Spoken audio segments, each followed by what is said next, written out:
Welcome to World of Fusion. This is part 10 of PCC series. So in the previous part we did completed piston modeling. If you have not watched that, you can watch it through the link in description.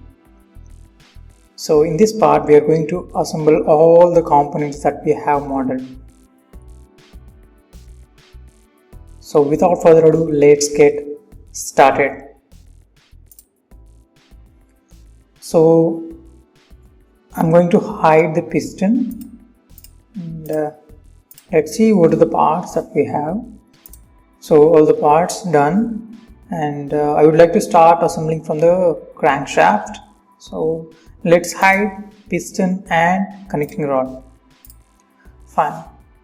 Home view in the view cube, and if you observe this crankshaft, we need 2 ball bearings on both the ends. So let's insert those using McMaster Carr Component.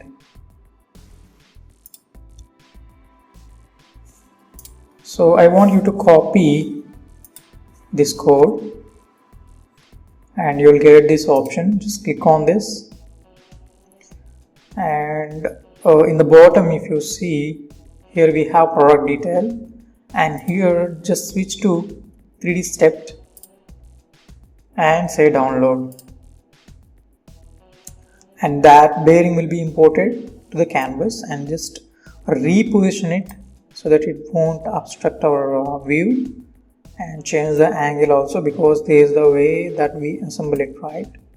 And here in the move and copy dialog box, say capture. Okay, fine, we got these bearing now. If I press Shift+N, it will cycle through the colors. Okay, so it is called a component color cycling. So randomly it will assign the colors for each component, so that it will be easy for us to identify the various components in the design. Now, if you see, this is our component that we have imported, and in the bodies we have many, and later rename these. So this is our outer race. Just click on that twice to rename it.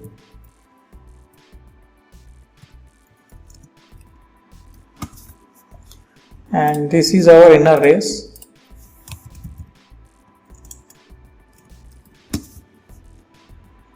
And these two I want make them into components. So select these two and right click and say create components from bodies. So why I'm doing this? Because this inner race rotates with respect to the outer race, or this outer race rotates with respect to the inner race. So that's why I just wanted to make them into components. And there are balls, if you see inside. So these, I just want to assume that this bearing is inserted on this face. Then inner race is fixed to the crankshaft, outer race is free to move. So I'm thinking like that, and making balls rotate with the outer race. Okay, just for our assembly case. So bodies, I'm going to select all the bodies, holding shift, and just drag it to the outer race. Done. Now this is one component and this is another component. Revert back to the position. Yes, let's define the join between these two components now. So if you observe here in the assemble, we have many joint commands, but primarily we'll be using joint, as-built joint, rigid group. So let's use joint. So here joint will be used whenever the component position need to be changed. Here in our bearing, we don't need the position to be changed. So we can go ahead with as-built joint, which means, so the two components are in position, but the relation is not applied. Okay, so I'm going to select this and select the two components that you want to join, and in the motion make sure it is revolute because it will be rotating, and you need to provide the center point for based on which it rotates. Okay, now we got the joint applied. Say OK, and it won't rotate until you fix something. Okay, the next thing is we need this bearing to be moved on to this face. So again, joint. So previously we used as per joint, now we need to use joint. Why? Because the bearing is not in position, so the bearing need to go and sit here, so that's why we need to use joint. Say joint. So if you observe, I need to select other face, so I just use the view cube to change the view, and you can select the face or even the edges also. It will pick the circular edges also to pick the point. So I'm going to pick this point. So this point is selected using the view cube. I'm going to select this edge on the crankshaft. See, after you confirm the position, you can say OK, then everything will look good. Now if you see, everything is moving because we did not ground anything, which means you have to fix any component so that other component move in relation with that. So here I'm assuming that the outer race is fixed. So right click on the outer race, say pin. Now if you observe, we got the pin icon here, and also if you try to move, it won't move, but this will rotate because we have given revolute joint here. Hope you got it. Fine. Now let's duplicate this bearing onto the other side. So I'm going to right click, copy, paste onto the parent. So I'm going to choose paste, not paste new. Paste new will not give you the joints that we have applied already, but if you click on paste, it will give you the joints, and saying OK. So this is my previous bearing. I just want to hide it. This is my new bearing that is pasted. Again, use joint. So in this case, you select any edge on this side. Using view cube, pick the edge on the crankshaft. Now say OK. Same, you have to fix the outer race for this also. Right click, pin. So now the crankshaft rotates properly. Fine. Let's show the first bearing too. Home view. So this is about assembly of the crankshaft. Let's see connecting rod. So we have the connecting rod, and if I drag the components, you can see these are not rigidly joined. We have to fix the relationship between these, but these won't move with respect to any part of the connecting rod. So we just have to make them rigid. So I'm going to revert to the position. If you click capture, so these will stay as is, but I want them to be in the previous position. So now in the assemble, you have rigid group. Select that, and I'm going to select this component, and this is already applied rigid joint. You can see this is our rigid joint symbol. So I'm going to select the CR bearings, this bolt, and here the connecting rod bush. So if you expand, you should see the 6 components selected, and say OK. At any point of time, if you have not picked any one component, you can right click on the rigid group, say edit, and you can add the components. Okay, now if you drag, so all are connected. So that is the use of rigid joint. Let's apply the joint now. Repeat the joint. Now carefully observe. So we have to pick this center point, or this point also we can pick, but I would like to pick the center point of this face. So after you get these points, if you hold Ctrl on your keyboard, these points will be locked. Then you can pick the points that is required.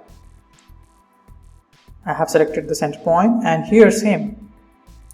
So here I was able to get it directly. If you are not getting it directly, just hold Ctrl, the points will be locked, then you pick the point correctly. So the assembly happens in the same way. So if you see the front view, so this connecting rod will go and sit in this direction only.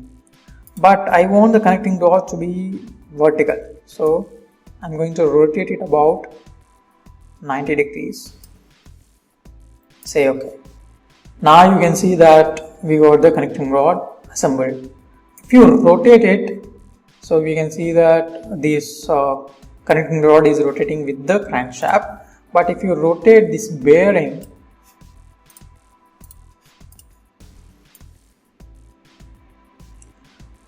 see, one thing I want to correct is the joint we have applied. Please edit it. And here in the motion, it is applied rigid. So that is why it is rotating with the crankshaft.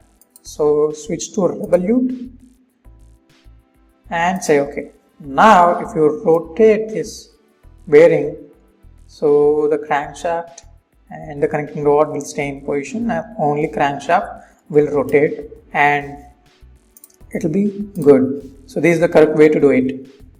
Fine. The last thing that we have to assemble is piston. Show the piston. Now the piston is interfering with the component. Just select the piston. M on the keyboard for move. Just drag it. Capture the position and say OK. Oh, let's use joint again. So I would like to use the view cube to pick the point. So let's pick this point, and here this point. If you see, there is a gap between two faces, so I would like to just adjust it about 1 mm because the gap is 2 mm. So adjust it about 1 mm and say OK. Home view again. Yes. So assembly is almost done. We need to create Rigind pin here and circlips. So I want to create a new component. Right click on the browser, new component. Rename it as piston pin or Rigind pin. So make sure it is internal, not external, and say OK. Now I would like to create a sketch. But before creating, I would like to hide all the other components. Front plane, circle, let the circle dia be 20, and inner circle dia be 8 mm. Just adjust the dimensions so that it looks clean. Finish the sketch, extrude, select the outer geometry, and in this case the direction I want it to be symmetric and the measurement be whole length. Let the distance be 68 mm. Say OK. Fine. Let's apply the chamfer to these two edges. So in the modify, select the chamfer. I'm going to select the face. So let the chamfer distance be 1.5 mm and say OK here. So we got our Rigind pin ready. Now let's activate the top level and show all the components. Home view again, and the piston pin is lying in between. Just select the component and press M on the keyboard, or in the modify you can select move or copy. Just reposition it, capture the position, say OK. Now joint, here center point I would like to pick, and here we orient it, carefully pick the center point of the connecting rod. Okay, so this is my connecting rod, and if you hold control, this is my starting point, midpoint, end point. So I'm going to select midpoint. As you can see that midpoint got coincided with this midpoint, and motion you can choose rigid and say OK. Now that we have assembled the piston pin, let's import the circlips. Again, repeat the McMaster Carr component in the insert. So paste this part number, you will get the circlip. Here make sure it is 3D step and say download. Now that we got the circlip, just reposition it and also orient it so that it becomes easy for you to pick the edge. Capture the position, say OK. Repeat the joint, and if you come to this phase, see again you have 3 points, so hold the control to lock the points and pick the midpoint. And here also you carefully place your cursor on the face. If you are unable to, just orient it a little so that you will pick this face and hold the control again, select the midpoint, select that point. So the circlip got in position, make sure it is rigid, say OK.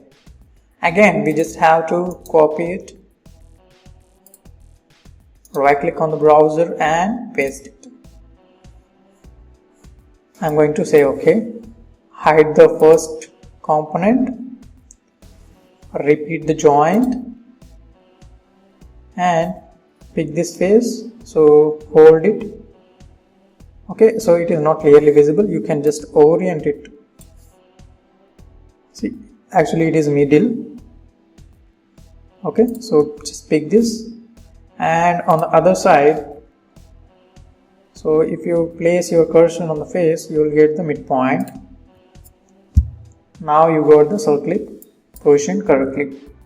Home view, and you can collapse the components and you can hide the joints. So these joints are internal, so you can select these and press V on the keyboard to hide them. Press V on the keyboard to hide them. Again select the joint, press V on the keyboard to hide them. So now your assembly is done. If you press Shift+N, it will switch to normal mode. It will get rid of the component color cycling. So this is all for assembly of PCC, and with this we are done with the series. Thank you so much for watching this series and staying from the beginning. So if you have any questions or if you're stuck in between, you can always comment. I'll respond as soon as possible.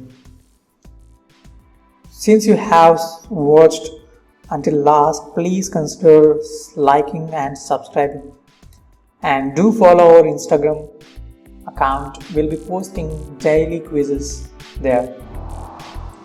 Stay tuned for the upcoming video. Thank you.